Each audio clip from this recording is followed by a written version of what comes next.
Coming up, flying in the Alps, the beauty of France you can only see by general aviation, and the video of this crash has gone viral. We're talking with safety experts about how you can prevent winding up in the same situation. Plus, this new Twitter feed could help you avoid a fighter on your wing.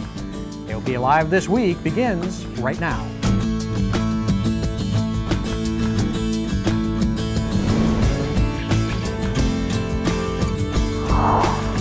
There are a lot of worried folks in Washington this week, and they think you should be worried too. Thanks for choosing AOPA Live This Week. I'm Tom Haynes. Congress has closed up shop until after the elections, but they've left something hanging that could affect your ability to get air traffic control services, file a flight plan, or get modifications to your airplane. Warren Morningstar reports. We're hearing about a reduction in the air traffic control workforce of at least 1,200 people. It could be as many as 2,000 people that'll be laid off, which means you'll have delays, which means you'll have less flights, which means you'll have all kinds of gridlock when it comes to aviation. Well, Congress has gone home for the recess, but they left behind a big stinking pile. And this pile has the folks who are left behind here in Washington very concerned about what might happen to the FAA, air traffic control, aircraft certification, and a whole lot of other things that depend upon the FAA's budget. The FAA is going to be forced to make painful cuts. So concerned that some heavy hitters are stepping up to the plate to take a swing at sequestration. There's no escaping the cuts, so the impact will be across the board. This week, the Aerospace Industries Association called in Washington movers and shakers, including the news media, to talk about the damage to aviation and the U.S. economy that sequestration could bring. Now, sequestration is something that Congress brought upon itself and the American people. The super committee of members of Congress, it's a bipartisan committee, was established to make recommendations on budget cuts to the federal government in order to bring down the $1.3 trillion debt. But the whole of Congress couldn't agree with the super committee, so therefore their hand was forced, and they had to pass an across-the-board sequestration of federal funds. And that means come January 3rd, $1 billion will be whacked out of the FAA's budget. Our air transportation system is about to fall victim to a political meat cleaver called sequestration. The Aerospace Industries Association commissioned an economist to predict the impacts of sequestration. We estimate that $10 to $20 billion in annual economic activity would come from the portion of the sequestration that would impact the current operations of the FAA's budget that impacts current operations, and upwards of $1 billion in federal, state, and local tax revenues, too. That sequestration puts at risk 2.1 million American defense and non-defense jobs. General aviation would get hurt in all of that. It's an industry that really is the backbone to the whole aviation community, the aerospace industry, the entire aviation community. Somebody has to start somewhere, and they usually start in general aviation. So we also believe that general aviation may bear the brunt of some of the more draconian cuts. Things like the contract tower program would probably be cut at least in half, if not more. That impacts safety and economies, local economies. We believe that many of the air traffic cuts and many of the FAA funding cuts could severely impact those 5,000 plus airports around the country that serve as, again, the backbone for the nation's infrastructure. So what should pilots do? When you're out and you hear your politicians talking, if you write them letters, if you are going to town halls where they are, let them know that you're concerned about sequestration. I think they ought to be talking to their own representatives about the issues that are going to be coming down the road, and talking about the consequences of sequestration on their own local community, and talk to their representatives. In Washington, D.C., Warren Morningstar, AOPA Live. What a story. Thanks, Warren. You can see the full AIA presentation and interviews with Secretary Mineta and AOPA's Lorraine Howerton on AOPAlive.org. Well, by now, most of us have seen this chilling footage. It's been all over network news since being posted to YouTube earlier this month. It shows the passenger's view from a Stinson crash on June 30th, but it's a crash that may have been prevented. It appears to have been caused by the pilot taking off in too high of a density altitude. The crash happened in Idaho, and the density altitude that day was around 9,000 feet. AOPA Live's Paul Harrop went to the Air Safety Institute to see what lessons could be learned. The video on YouTube shows it all too well. The airplane has a tough time taking off at a density altitude that may have been near 9,000 feet. When it does get off the ground, the climb is nearly non-existent. AOPA Foundation President Bruce Landsberg says it should never have gotten to that critical a situation. If the airplane normally gets off the ground a lot quicker and it has a lot more energy in it, and it's not doing that, regardless of what airport you're at, whether it's a high altitude or low altitude airport, that's cause to reject the takeoff and reassess what's going on. We wanted to see the difference in performance high-density altitude can make, so we got into one of AOPA's Cessna 172s for an experiment. We do 2 takeoffs, one normal and one to simulate a density altitude of around 8,900 feet. Tower, Cessna 330, Mike Echo's ready on 23, you'll be close traffic. 330, Mike Echo, Fred Tower, runway 23, clear for takeoff.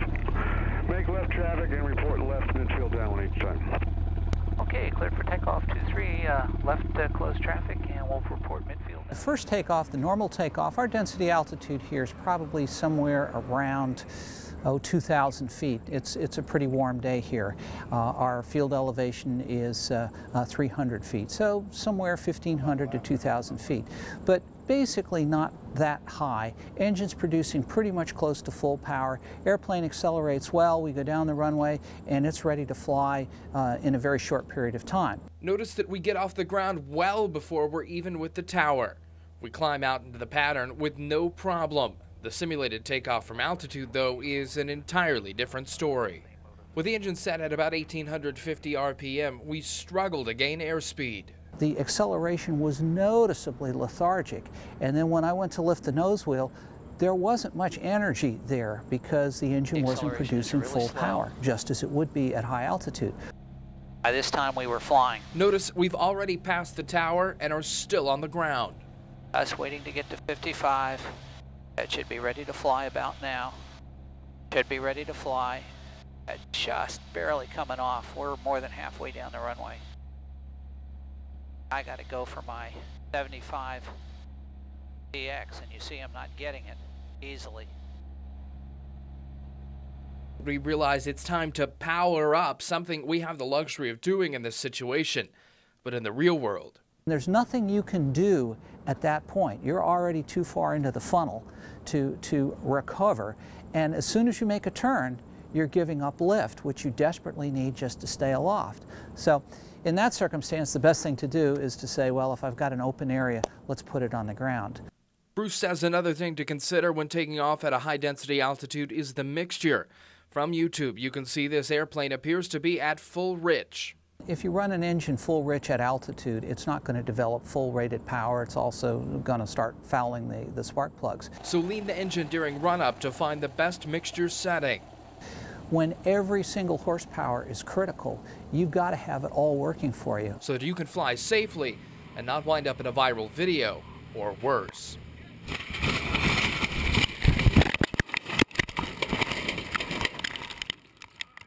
Paul Harrop, AOPA Live. The pilot of that airplane suffered some injuries but is making a full recovery. His passengers all walked away. The Air Safety Institute makes it easy for you to learn to fly more safely. They have interactive courses online, including a mountain flying course. You can find out more about them by heading to aopa.org/asf/online_courses. They are free and may help you make better decisions in the air. Well, when we come back, we'll fly in the French Alps, and we'll tell you about a Twitter account that could help save your ticket. You're watching AOPA Live this week.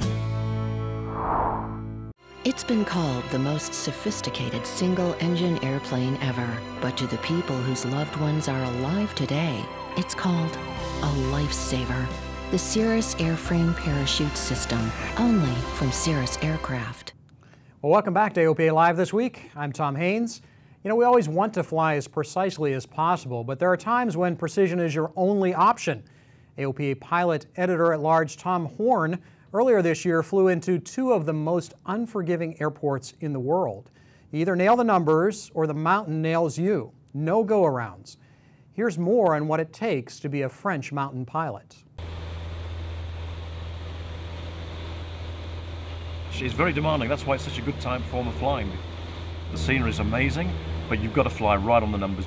In France, you need a special rating to land at what the French call an altiport. To get that rating, you'll spend some 20 hours training.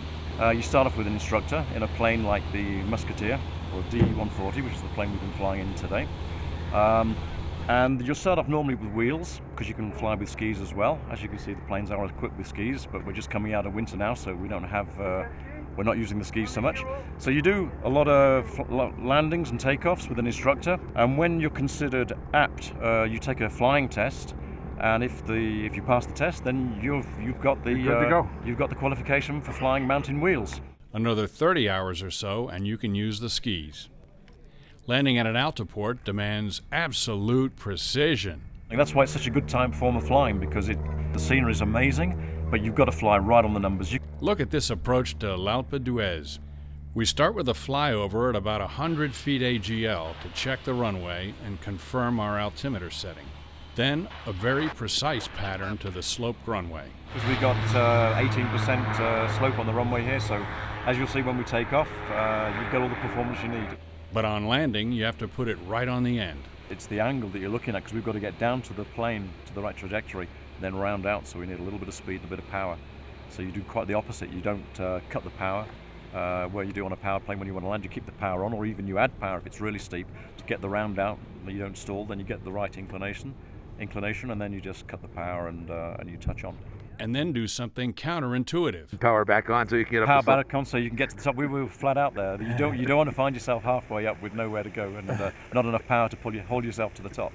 But like you said, plenty of performance for the takeoff and plenty of satisfaction for the pilot who does it right.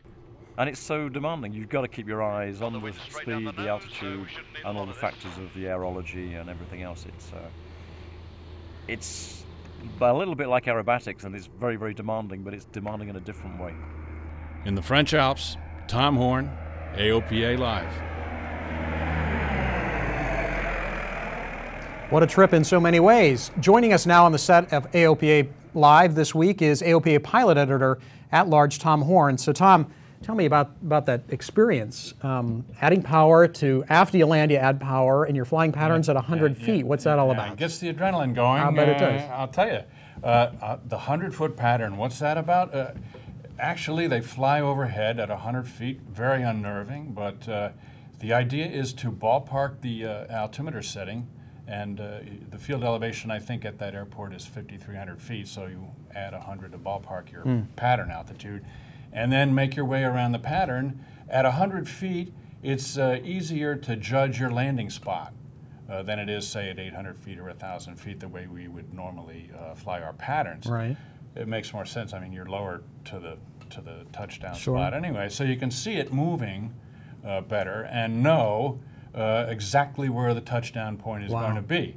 Now, I don't know how much difference it makes, because as near as I can tell, once you're on final, you're committed, that's it, which is why it takes them 20 hours to qualify to check out to go up there.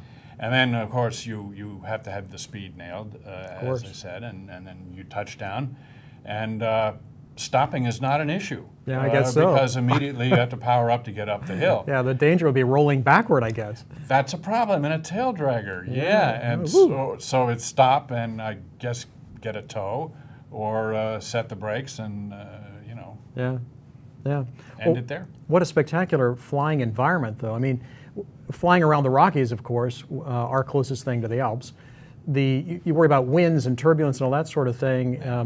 Was that much of a concern there? Do they have the same sort of conditions there, and did you experience any of that? Well, they go when the conditions are good, obviously. They had webcams at the flying club, and we could see the conditions real time.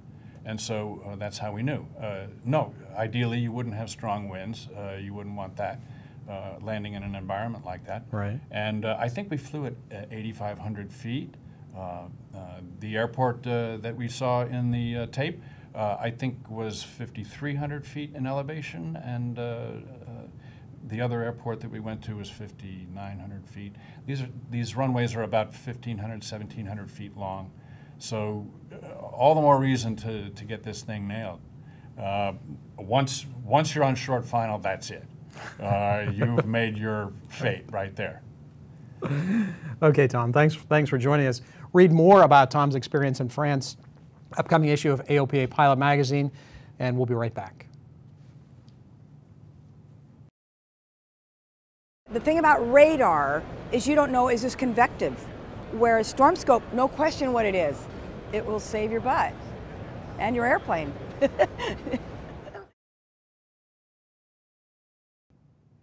Welcome back to AOPA Live this week. Well, do you need some cash for your flight training? There's yet another chance for someone to get a big help in learning to fly. AOPA has announced a fourth $5,000 flight training scholarship to be awarded at Summit this year.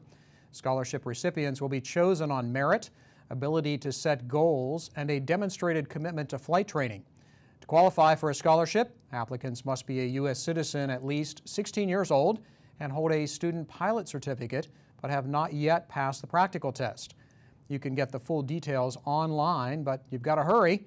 Applications must be received by August 24th. And it's not just students we want to recognize. If you know an outstanding flight instructor, we want to hear about them as well. Nominate them for our Flight Training Excellence Awards. All you have to do is fill out a brief nominating form, and you can do that right on our website. For submitting your nomination, we'll send you a challenge coin. But the time is also running out here. Nominations will close on August 24th. Well, when we come back, we'll take a look at a game-changing new tool from Aspen. And this Twitter handle could save you some real grief. You're watching AOPA Live this week. From your first skyward glance, the dream of flight compelled you. And from your first glimpse of a Cirrus, you realized that dream had a name. Cirrus Aircraft. Go where you've never been before. Welcome back to AOPA Live this week. Things are looking up for companies that make airplanes. That's according to data from GAMA, the General Aviation Manufacturers Association. Airplane shipments increased 5.9% in the first 6 months of this year compared to last, and the value of the airplanes rose more than 13%. The biggest jump was in business jets, followed by turboprops. Deliveries of piston airplanes stayed relatively flat except for Cirrus. That company shipped 60 airplanes last quarter, up about 25%. Well, the word unique gets overused, but one recent avionics introduction actually seems to fit the definition. Aspen Avionics Connected Panel received STC approval from the FAA this week. We first showed you this unique product during a demo at AirVenture last month. This month, I was at Aspen's headquarters in Albuquerque to sample the system in flight. Connected Panel provides a wireless link between the airplane's panel mount systems and portable devices such as an iPad. As Tom Gray, Aspen's certification engineer, demonstrated, the connected gateway box behind the panel generates a Wi-Fi signal that allows communication between the devices. We want to send it to Aspen Connected, and you'll see it start to show up on the MFD. Well, we moved flight plans generated on the iPad's ForeFlight EFB to the Aspen multifunction display in the panel, and then ultimately to the Garmin 430. The most exciting thing is what we didn't yet see. In fact, the most exciting prospects maybe haven't even been thought of yet. You see, the ability to connect with the ship's certified systems via a remote device opens up, well, all sorts of possibilities. Meanwhile, using ForeFlight, for example, you can update a flight plan on the fly as ATC provides a new routing and shift it easily to the panel mount avionics. So I'm going to rubber band, and I want to select an airport.